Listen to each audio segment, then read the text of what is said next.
Paul Makers here. Just got a couple of questions. So this is going to be in some form of a gaming application, but how does this somewhat differentiate from a common app that's on most phones, iPhones, what have you, like GarageBand? Oh, great question. So the biggest differentiator is that we are targeting foundational techniques, meaning our games are not focused on the students be able to play specific music or any songs, but they will be targeting, for example, intonation, which is being in tune, or rhythm.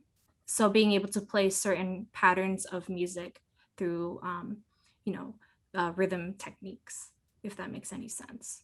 Yes, yeah, I do understand. Okay, great. Thank you.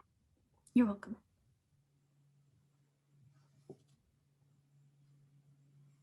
I guess I just have a couple questions. Is there going to be a cost associated with the game? Yes, so is my screen still sharing? Or did it stop? No, but you could go ahead and reshare. Okay.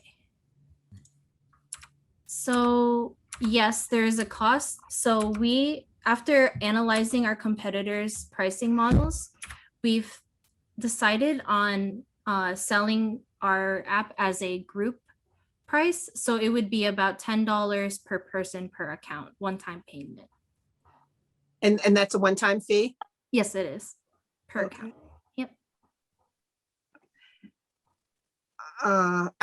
I don't have anything right at the minute. I'll defer over to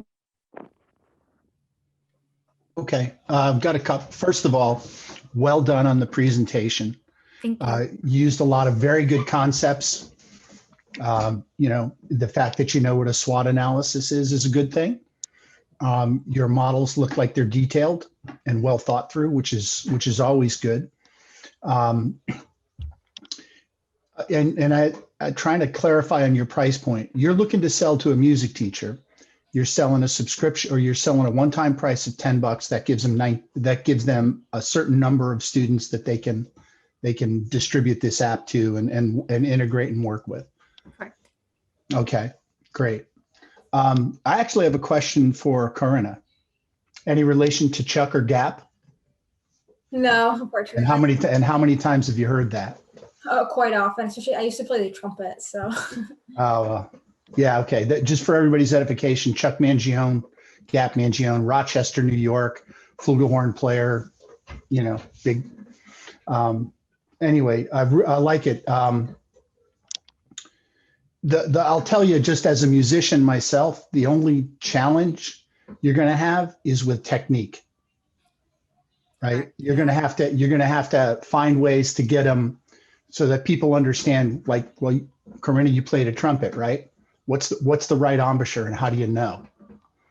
Right. So you can get intonation out of that. You can get rhythm, good rhythm, but it's going to be, and I think that's good because you're going after discipline first and making it fun.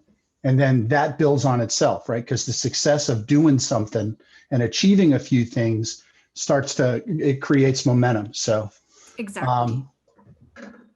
Okay. How do you plan to go to market?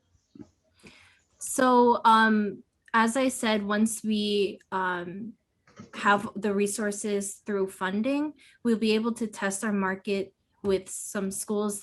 We are thinking about partnering maybe with UMass Lowell, because I know the Bartlett School, just like 2 minutes away from UMass Lowell, they are partnered with UMass Lowell. Yep. And I actually worked at the Bartlett School a couple of years ago. I did the teach. I don't know if you've heard the Teach a Computer How to Sing. It's like it was a research project relating Cool. Computer science and music learning. So that's my thinking. Okay. And what's your metric for success? I suppose one could be out of how many classrooms we test this product, how many actually liked it, will continue to use it, as well as how many of the students actually play the mini games. I think once we figure out the type of mini games, we could also assess like which mini games are popular, which ones are effective, and we could Mhm. also cross-reference the thoughts of the teacher who is Yeah. implementing this in the classroom. Yeah, and I'd also think about considering the dropout, reducing the drop off or dropout rate. Yeah, exactly. That too. That is Okay. the biggest factor. I was actually really shocked to learn that 50% of music students drop after 1 or 2 years. Cool. Mhm. I think that's about it from questions. I really felt your presentation was really quite well done.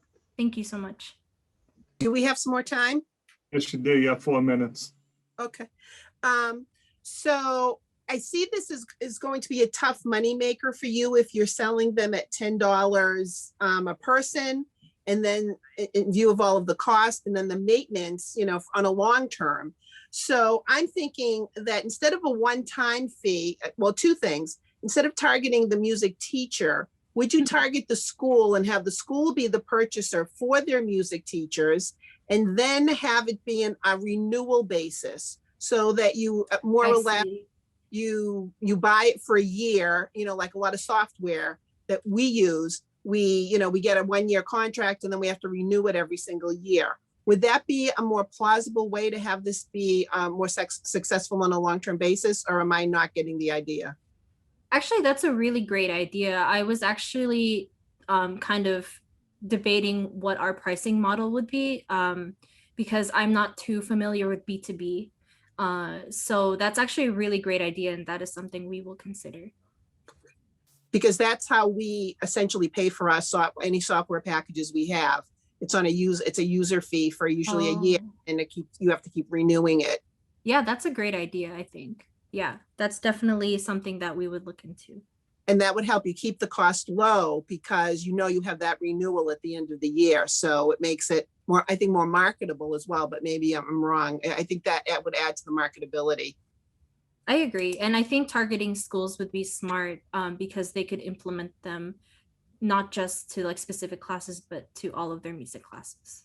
And then you could also target independent freelance music teachers as well. So I mean, Yeah. that gives you another branch to market the product to. Exactly. Yeah, that's great. Thank you for that. Yeah, consider adjacent markets as well, right? Because your value starts with the arts, right? The arts is considered valuable. Is there another market? Not necessarily music, same concept, different market. Very true. Yeah, I was thinking like private lesson teachers as Mhm. well. Yeah. And don't discount the sound. Don't the audio aspect of it, right? Obviously you can't, but you can push audio stuff out to people Mhm, as well. that's true. Yep. And I got one more thought for you, just because it's something I like a lot. It's the sing to the computer thing. Yeah. There's a huge school of thought that says you hear it in here, you sing it out here, you play it here, Mhm, right? mhm. So if you can sing it, you can play it. Yeah, So, that's true. That's true. okay. Really great. Love it. Thank Thank you so much. Is Alright. there anything else? Okay. Any other questions, judges? All right, if not, thank you very much. Thank you. and, Good job. We Thank wish you. wish you luck with the rest of your project here. I appreciate it. Thank you so much. Have a great night. Okay, you too. Yeah. Bye-bye.